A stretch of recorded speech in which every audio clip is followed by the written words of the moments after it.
नमस्कार। Today Bihar news और today Hindustan के डिजिटल प्लेटफॉर्म पर इस वक्त जो दर्शक सीधे जुड़ रहे हैं हमसे, सभी किसी का बहुत स्वागत, अभिनंदन और जोहार भी।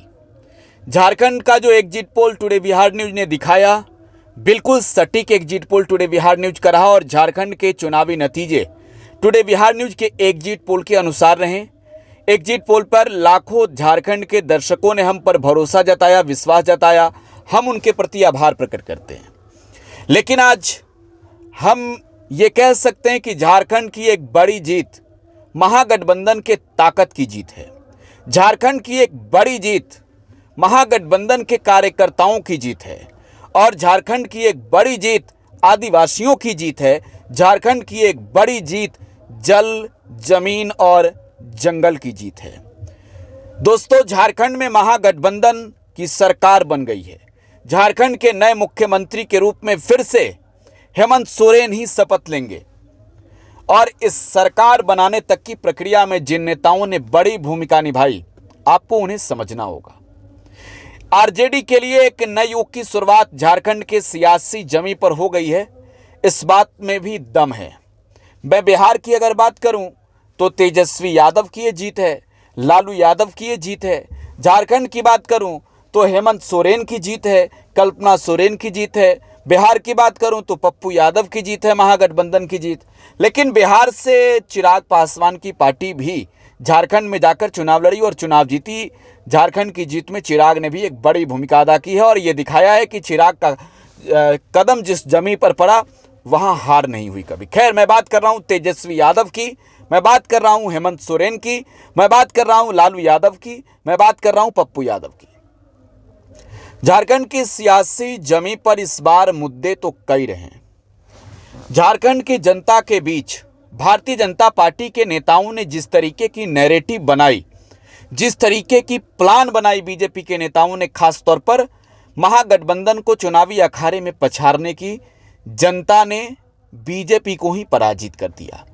लोकतंत्र की एक बेहद ही खूबसूरती ये है कि जनता के द्वारा जनता के लिए चुनी गई सरकार होती है। झारखंड में जनता के जनादेश का आप ये कहें कि अब महागठबंधन की सरकार किस तरीके से निर्वहन करती है, इस पर झारखंड की जनता की निगाहें टिकी होगी। झारखंड का ये चुनाव बिहार के चुनाव के लिए भी एक तरीके से कहें तो संकेत और संदेश है। बीजेपी बिहार से सटे झारखंड में चुनाव हारी है, तो जाहिर सी बात है कि बिहार में भी चुनाव अब बीजेपी लड़ेगी तो एक मजबूत रणनीति होगी। लेकिन झारखंड की जीत में तेजस्वी यादव की भी बड़ी भूमिका है। आरजेडी पिछली दफे 2019 के चुनाव में 7 सीटों पर चुनाव लड़कर मात्र 1 सीट जीती थी, चतरा की, और चतरा में एंटी इनकम्बेंसी बढ़ा और इस बार इसका परिणाम ये रहा कि आरजेडी की उम्मीदवार रश्मि प्रकाश चुनाव हार गई। 2019 के चुनाव में यहां से सत्यानंद भोक्ता आरजेडी के टिकट पर चुनाव लड़े थे, चुनाव जीते, सरकार में मंत्री बने और इस बार उन्होंने जो है अपने बहू को मैदान में उतारा था। देखिए, हेमंत सोरेन की मैं बात कर रहा हूं। हेमंत सोरेन को जेल भेजकर बीजेपी ने अपने पैर में कुल्हाड़ी मार ली। अगर बीजेपी के लोग बिहार में तेजस्वी यादव और लालू यादव के साथ ऐसा करेंगे तो यकीनन बिहार में महागठबंधन के लिए जीत की राह आसान होगी। अब मैं सीधे मुद्दे पर आता हूं। झारखंड के चुनाव का मुख्य मुद्दा बेरोजगारी, जल, जमीन, जीवन का संघर्ष, संथाल परगना का सम्मान। झारखंड के चुनाव में बेरोजगारों के लिए नौकरी का मुद्दा, महिलाओं के लिए मैया योजना का मुद्दा, झारखंड के चुनाव में 200 यूनिट बिजली का मुद्दा, पढ़ाई, कमाई, दवाई का मुद्दा। देखिए, तेजस्वी यादव की चर्चा हम क्यों कर रहे हैं? झारखंड में जाकर तेजस्वी यादव कैंप करने बैठ गए। तेजस्वी यादव ने झारखंड में ही अपनी पांव जमा दी कि अब झारखंड से तब ही हिलेंगे जब झारखंड में महागठबंधन की सरकार बना देंगे। ना सिर्फ आरजेडी के लिए बल्कि तेजस्वी यादव ने जेएमएम के लिए, कांग्रेस के लिए, लेफ्ट के लिए और आरजेडी के लिए, इन चारों दलों के लिए प्रचार किए। चुनाव प्रचार के दौरान तेजस्वी यादव ने एक बड़ा मुद्दा बनाया झारखंड में नौकरी को।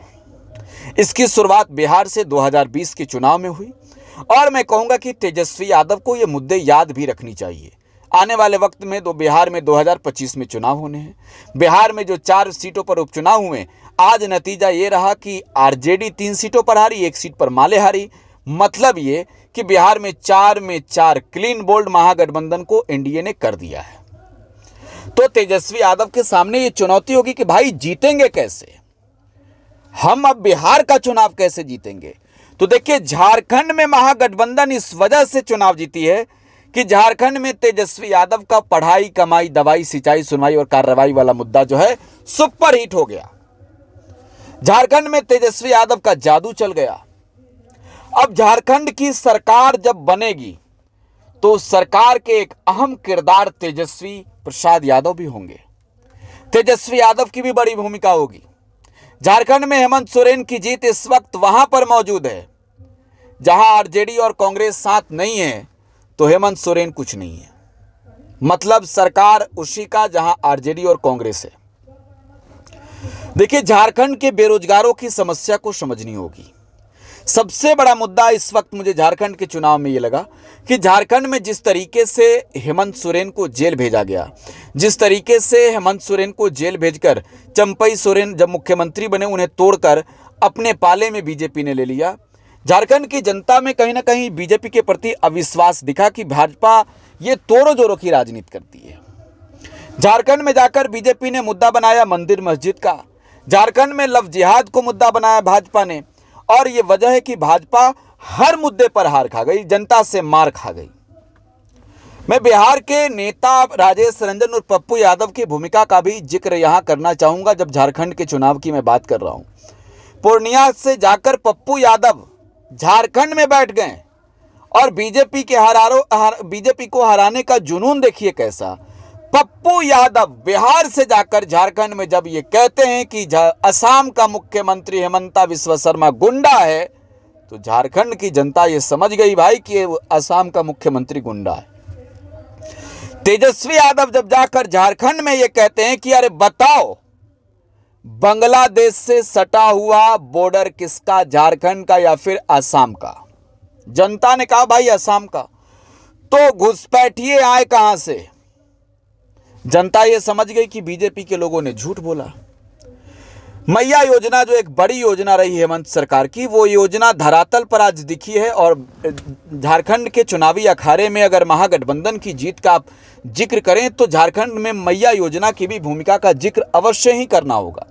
मैया योजना जो है वो पूरी तरीके से यहाँ पर झारखंड के चुनाव में सुपरहिट रहा और महिलाओं का एक बड़ा जो वोट बैंक है वो हेमंत सोरेन के साथ दिखा। खैर, अब आने वाले वक्त में हेमंत सोरेन के सामने चुनौतियां होगी कि झारखंड में 10 लाख सरकारी नौकरी वो कैसे देंगे, झारखंड में फ्री बिजली कैसे देंगे 200 यूनिट, झारखंड के युवाओं को बेरोजगार से रोजगार में कैसे लाएंगे, झारखंड में बढ़ती महंगाई पर कैसे वो रोक लगाएंगे।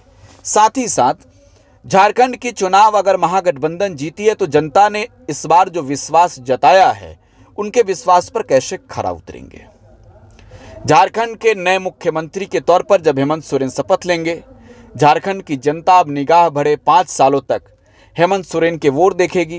बीजेपी ने उन पर जिन तरीके के आरोप लगाए, उन आरोपों का जवाब वो कैसे देते हैं, अपने काम के आधार पर इस पर भी सबकी निगाहें टिकी होगी। लेकिन मैं अगर तेजस्वी यादव की बात करूं तो झारखंड में तेजस्वी यादव पढ़ाई, कमाई, दवाई, सिंचाई, सुनवाई और कार्रवाई वाली सरकार के मुद्दे को कैसे पूरा करेंगे, ये भी देखने वाली बात होगी। झारखंड में महागठबंधन के तमाम नेताओं को जीत के लिए झारखंड के नए मुख्यमंत्री के रूप में अब फिर से हेमंत सोरेन जब शपथ लेंगे, उनके लिए उन्हें बहुत बहुत शुभकामनाएं। धन्यवाद।